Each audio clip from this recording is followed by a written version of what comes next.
Maytue House, Chile. The land is located on the shore of the Golfo Azul in Lake Ranco.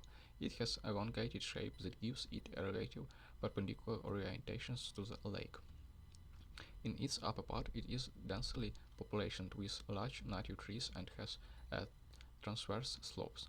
As you move towards the lake, the density of the forest decreases and the slope increases and becomes longitudinal, falling sharply towards the beach.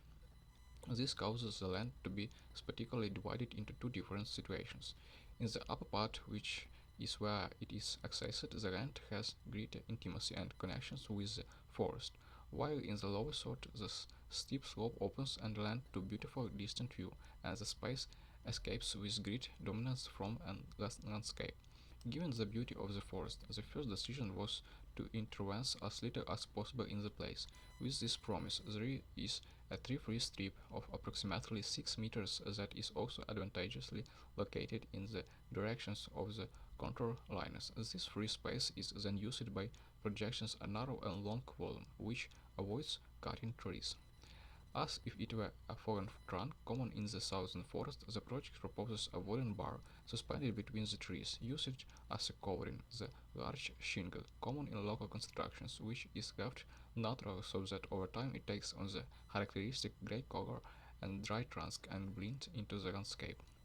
This bar is located longitudinally in the land, taking advantage of its length, so that as you constantly walk through the house, you experience the connections between this duality of the intimate forest versus the distant view. The children's bedroom, guest bedrooms, and more private living rooms are immersed in the intimacy of the forest, while the master bedroom and living room are at the remote and suspended end, taking advantage of the best view. In the transverse sense, the project proposes a single span roof, which opens the space towards the northern to receive the winter sun when the oak sheds their leaves, and also allows us to preserve the height and verticality of the trees.